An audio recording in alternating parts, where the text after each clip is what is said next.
we're super happy to be able to chat with you again. And we're going to have you introduce yourself, talk a little bit about what you're doing. Yeah. And yeah, we'll just kind of like chit-chat for a little bit. Random things. Yeah. Okay, cool. I'm Eryn Lougheed, still Eryn Lougheed, and I work in painting and ceramic and starting to work in glass and some other sculptural mediums, and often combine the two, making like sculptural frames for paintings. I have now soldered the glass frame for this one that we looked at before. It was soldered last time. Yeah. But yeah. Maybe we can talk about like how, like, because the first time we talked, because I realized this might be confusing when we posted to YouTube. So we did a flat files with Eryn. Instagram said, I don't feel like saving or posting this.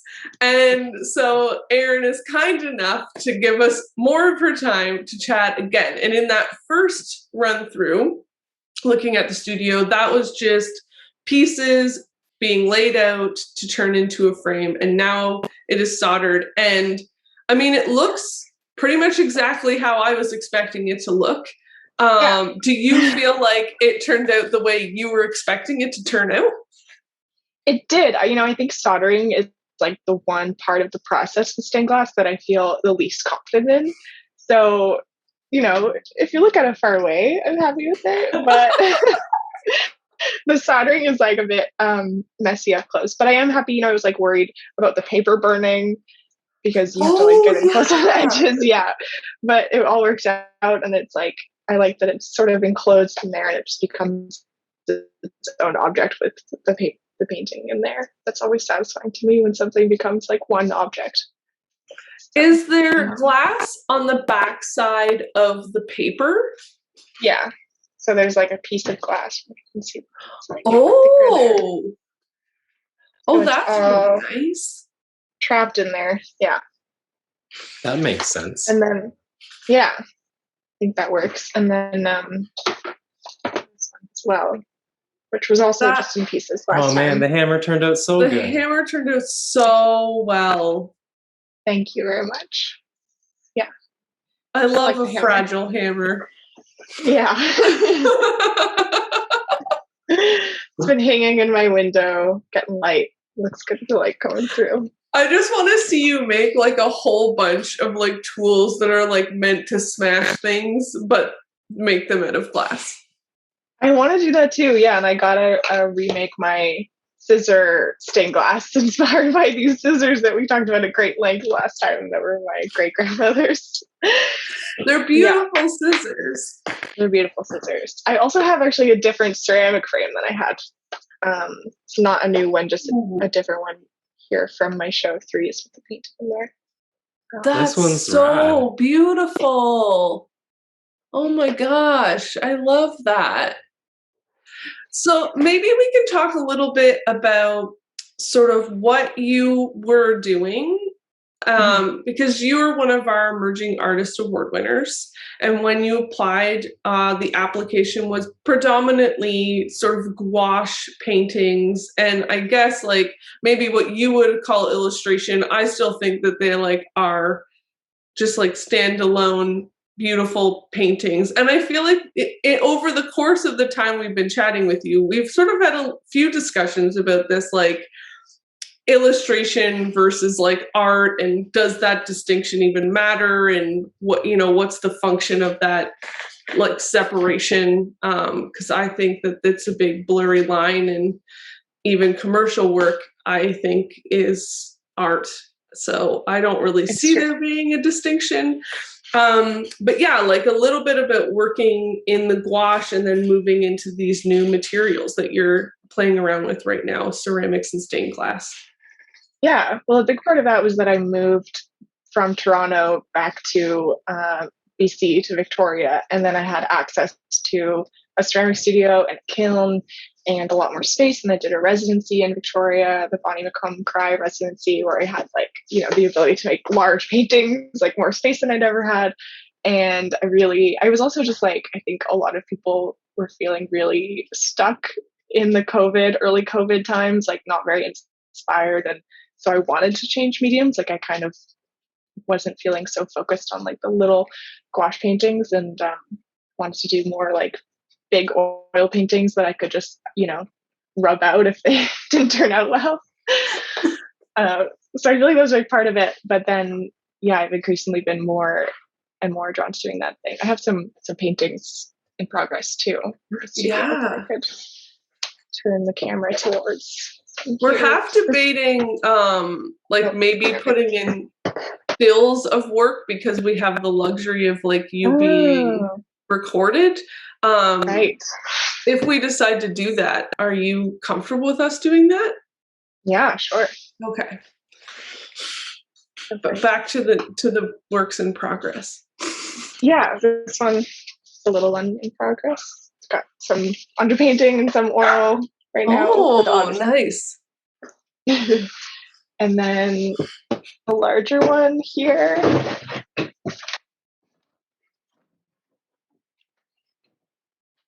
Oh, hey. Oh, much larger. Oh, okay. Much larger. Also, lots of underpainting, mostly underpainting right now. Can you like explain for folks that maybe don't know what you mean by underpainting, what that is? Yeah, well, I feel like everyone does underpainting differently, but when I'm doing an oil painting, I like to do an acrylic underpainting, partly to like map it out in paint.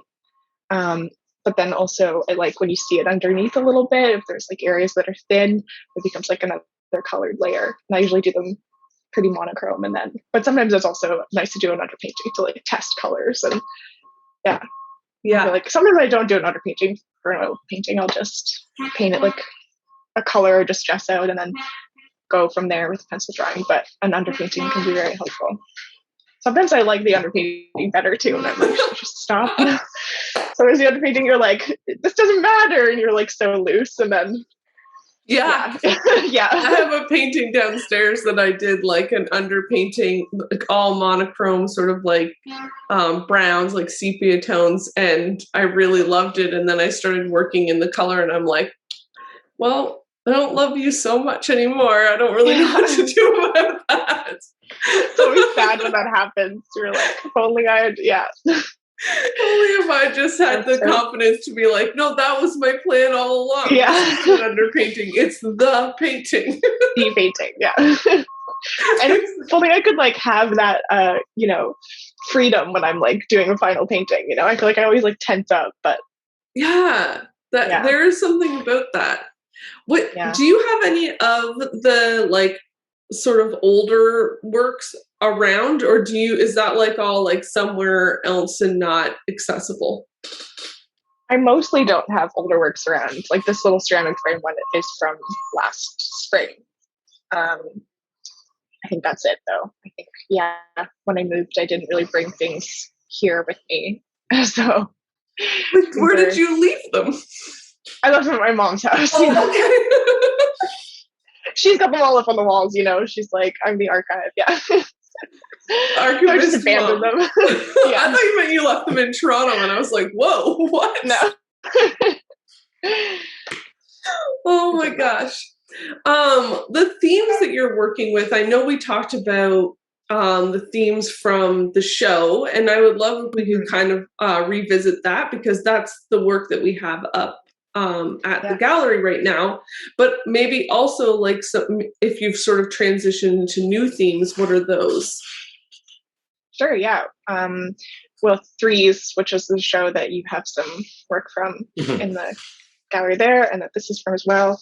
I was drawing on Renaissance painting largely, the sort of like theatrical and mystical quality of them, and like the symbolism of threes and all of that, with like the Holy Trinity and past, present, future, like all of the things that can be got from that. And also we talked about, I was working with the idea of a narrator with threes, where it was like, in my mind, all of the figures were not real figures. They were just made by this narrator, and like the only like living person in the show was the narrator, and everything was sort of like going through this narrator, which I don't know really worked for me as a device, like made me able to have this sort of like contained visual language that I had in my head. And obviously that's something that you don't necessarily like see when you're looking at it. Although I think when all the work was together, you had more of that feeling to it. But I like working with like devices that then just create like an atmosphere that I think is more, particular or whatever, or maybe I just like to overcomplicate things for myself as well. And also with the framing, we were talking about portals. There was a lot of like portals and passing through things. And there's a lot of imagery in threes that's like a river that can't be crossed, or a gate, sort of things that seem like uncrossable chasms between figures and things like that. So I like this frame. I like that the painting is so tiny. Like you really have to get up close to see it. It's so tiny. It's very tiny. It's like a large stamp. Yeah. And right now I've been looking at a lot of poetry and just sort of, I guess my narrator has become like the narrators of poems, like more from the world, which I guess is also like a very illustrative way of thinking. But then I like to use that to like produce something much more abstract, or not something that I'm saying here, this goes with this poem, but it just creates an image. I think that's really fascinating. I loved the idea of the narrator. I thought that was such a interesting way to approach entering into like a series of work. And then I just thought it was like, not playful, that's not the word that I'm looking for, but like I think that like the conversations that you can think about having when you're not being yourself per se, but you're being someone else that's having a dialogue and you're almost like translating it for them to the public visually. I really enjoyed that as an approach to making. It's not something I've ever done. And I think that it's like just a really fascinating way to go about creating a show. Yeah, thank you. Threes, interestingly, is like the most personal work I've ever made. And so I feel like maybe I needed to like, put some distance between myself and it or whatever. Like, but yeah, I do like a ton of prep work for pieces. Like I way too much, like way more than anyone would ever pick up on. But it's just like the way that I like to work and think through things, for like every little thing in the painting is there for a reason and like relates to something else, especially with threes, because I really thought about the show as a whole. So there's like a lot of things that repeat. But I like to do way too much research and then. So what do you mean by research, and what does that like look like for you? A lot of like art historical references. Like my desktop is crazy. It's like so many file folders. And then a lot of like reading of poems, or even just like super random, like I'm very much like an internet hole person, like super random old news articles or things that I just sort of collect and then combine to make images. So I feel like there's always things that are referencing other things, but it's only really for me. But then I do think that, or it's not just something that someone would like understand exactly what it's referencing, but it helps me put an image together. It's always different things, but also lots of like symbolism, like plant symbolism, things like that. That's like really, really borrowing from the Renaissance, like where the iconography of every object was important and like things were deliberately placed in the scene in relationship to something else to suggest X, Y, or Z, or like, to help inform who the character was in the space. Do you find that like when you're putting in your own iconography that the things that you like try to purposely match up things to like help inform the viewer, or are they kind of more like personal hidden secrets for yourself? I think it's to help inform the viewer, but I think it's like it becomes just like the feeling of the piece rather than something that someone could like read necessarily. But I think, and also it's just like a way of like having a process, I guess, like just like a way of generating imagery. That's a good question. The like the ceramics and the stained glass, those two processes, I know you said that like moving like to the island and having access to the space was like part of entering into that field, but you must have had some interest in trying, like I have access to people that have ceramic studios and that does not mean that I use them. So you must have been sort of drawn to that process and that material.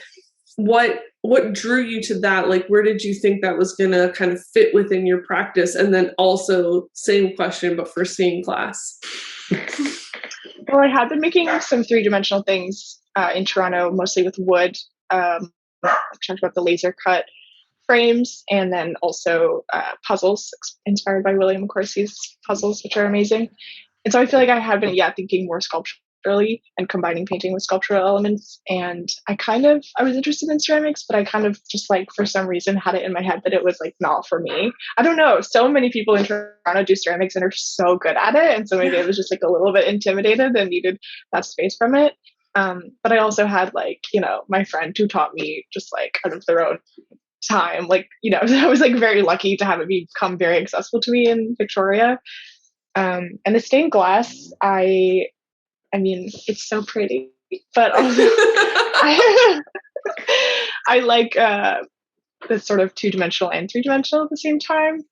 Oh, yeah. More so than ceramics. And I also love stained glass, like, so, I mean, talking about the Renaissance, like cathedrals and all of that, and the work of Finn Simonetti, who we talked about a bit when we had a studio visit with the other residents. So I was just drawn to it, and then just started trying it, and it's really hard, but I really like it. Well, what's the challenge of like working with stained glass? Like, I've never tried. I have no knowledge of like what technically goes into it. Apparently you solder stuff. You solder stuff, yeah. Cutting the glass is really hard because it has a way that it wants to cut. Like, you can't just like cut any shape with ease. Like, you have to sort of make certain cuts according to how glass just like naturally snaps, because you use this cutter thing. Does glass have like a grain like paper and wood does? Or is it like... I think it does have a grain, but I'm not confident enough to say for sure. But it definitely has a way it wants to break. And so you sort of score it and then you snap it. So it can go horribly wrong. You can like do this whole thing and make all these cuts. And then once you go to use the pliers to break it, it like crumbles into 1,000 pieces or just like breaks. You have to like recut things. At least I do, because I'm such a beginner. But and then you copper foil the edges and then you solder them together. And the soldering is just, I'm sure it's something you get better with time, but I've never done it before. And I feel like you can see up close, it's bumpy. So with the solder, is it basically like a piece of wire looking, like, is it like soldering pipes? And like, so you're just sort of like, okay, yeah, it is. Okay. Yeah. And then you just, you have the soldering iron and you just use flux and go along the way, and then you have to do the other side. Just melt metal. Yeah. And you do have to do both sides. You can't just get away with doing one. Yeah. For it to be like, strong enough to hold together, you need to do both sides. And I'm sure, I've done pretty simple things so far, but I'm sure that the more complicated it gets, like, you really have to think about like the structure of it, like if you're making big pieces, so that it doesn't fall apart. I have also this tiny hammer. It's so cute. Kind of looks like a little mushroom. Like a mushroom, yeah. It's hard to cut.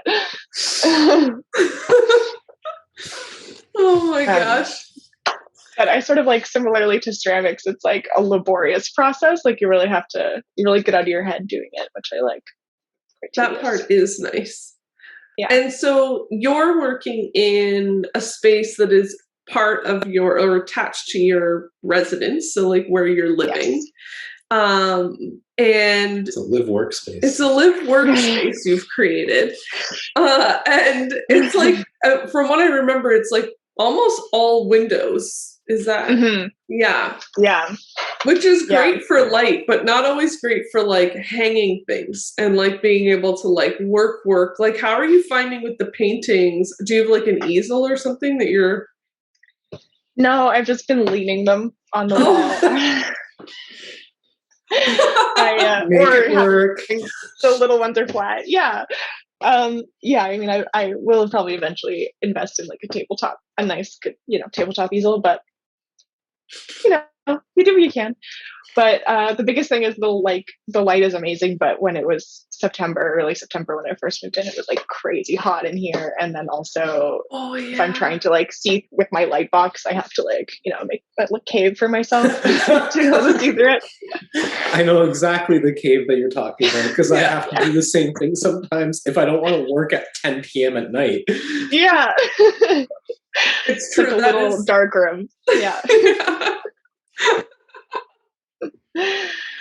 Oh my gosh. So like those are like the challenges of like working in like spaces, right? Artists don't always have the luxury of working in like some crazy fancy like laboratory. We just hardly ever, do really. Hardly ever. Yeah. Never. Oh my gosh. Do you have anything coming up that you're like working towards, or are you just like working for yourself? I'm making work right now for the London Art Fair with the Risha Gallery, which is exciting. So I'm going to be starting to do some ceramics for that soon, which I'm very excited about. Oh, you're going to ship ceramics. Yep. Fingers crossed. So are they going to be displaying actual works, or are they going to be like you're going to send works and then they're going to bring them to the art fair? That's right. Yeah. Okay. The work will be there. Yeah. Oh, cool. Yeah. It's very exciting. And how did you like make that connection?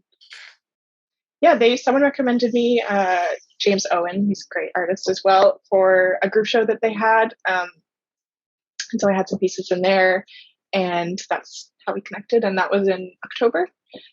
Actually, the other piece that's the little green ceramic frame with the painting in it. I feel like those two pieces, the one you have and that one, are sort of connected. They're very similar. They're connected, and they had one of those.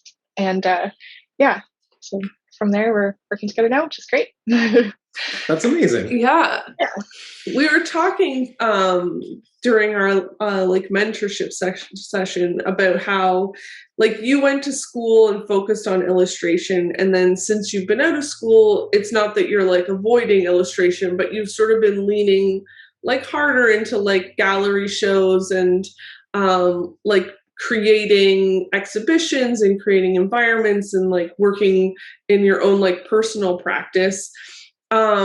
Maybe we could talk a little bit about like what that shift was like for you, or even like while you were in school, did you always kind of feel like more of a draw in that direction, but you just enjoyed the practice of being in illustration? Yeah, definitely the latter. Like I did an illustration course at Emily Carr in Vancouver when I was in high school, and I really enjoyed that, which was more fine art based also. So I sort of thought illustration would be a good way to go, and I liked a lot of the like alumni's work and things like that. But in first year, I like almost dropped out, and then I was like, no, I'm going to stick with it, and get from it what I can. And then I feel like I realized like pretty quickly on that I didn't want to be like, like an editorial illustrator, or other, common like commercial lanes of illustration. That I wanted to be more in the fine art space, but also like do a bunch of other things. And I was like my thesis instructor, John Todd, was like super supportive of that, who also works mostly as a fine artist. And he was like, yeah, like don't tell people you're an illustrator, like just, be a painter, like it's great. And I definitely enjoyed actually like the illustration program in terms of it being like more concrete, like the things that you're working on. Like even though it doesn't come naturally, and then like working more abstractly, I think that my work is still very illustrative, and so I like having been my education experience. So I'm glad I did illustration, but I also think it's like always interesting when people, like you say, they're so related, there's so much overlap, but I always find it interesting when someone like went to school for something like totally different and then like takes that to do, you know, some other art practice or something like that. Yeah. Yeah. I think that I feel like having had quite a number of illustrators stay with us at the residency, and having worked with friends that are, I guess, probably would consider themselves more illustrators, I think that there is like some really wonderful things, that some like groundwork, some foundations that are laid in an illustration program that are kind of avoided in a fine arts program, like the practicalities of it being a job, and being comfortable with that, and like seeing your work as like something that's valuable to the world. And, you know, whether that be for like a company or a book or a publisher or a magazine or whatever. And so, yeah, I think like it will be interesting to see how those frameworks like lend themselves to you as you kind of like navigate maybe both of those sectors. Yeah. I mean, I think like as I talk about my process and my prep work, like it all, you know, it's very illustrative and very like, it can clearly see that it's from an illustration background. So it's definitely, you know, definitely in there. I feel like anytime I like try to sit down and just like make a painting intuitively, it's like turns to shit. Like it's just not how I work. I love research. It's like my favorite way to like start working on a project. It's fun. It is. I think like it also like I don't know, for me, like when I was in undergrad, I mean, it's hard to say, right? Because I was also taking a lot of art history. So like in my head, I'm like, oh, well, I would just go into the studio and start doing whatever. But I think that's actually not really factually accurate. I think that I was reading a lot of art history, and I was going to art history classes. And then we were like going to a lot of shows, and all of that was informing much of what was happening in the studio. So I think right now it feels like, oh, I'm doing all of this like extra research that maybe I never did when I was in school, but it was just because I had compartmentalized, like, this is art history time, and then this is studio time, and they don't relate to one another, even though they obviously do. Yeah. Well, I feel like a lot of like post-secondary institutions, like everything is so segmented like that, and like it never really like comes together, and so you kind of have to do that for yourself. Yeah. I think when you leave school, you start noticing those things.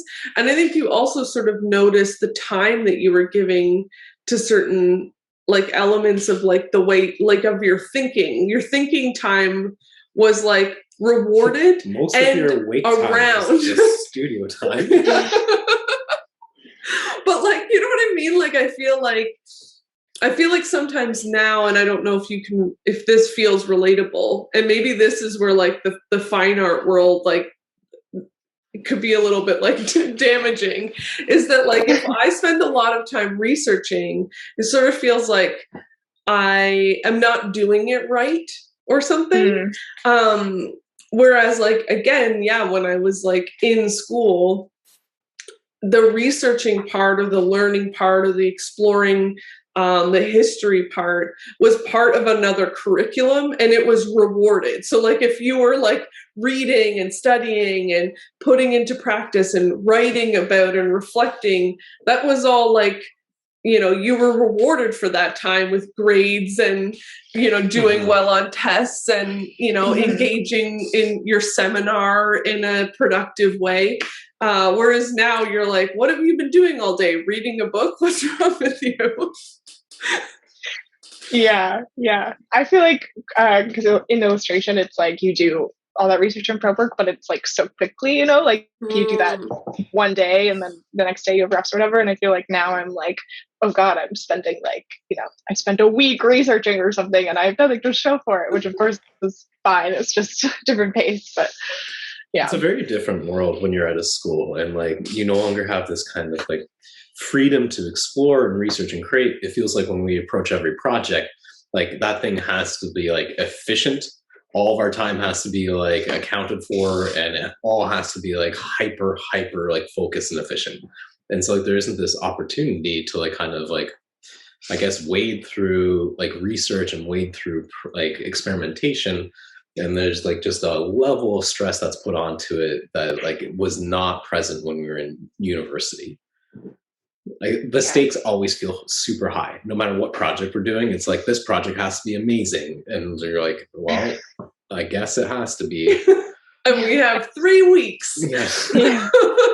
Yeah, all the pressure on the product. And then, you kind of, I mean, I feel like anytime I spend a lot of time on the process, it's like, this is where the magic is. But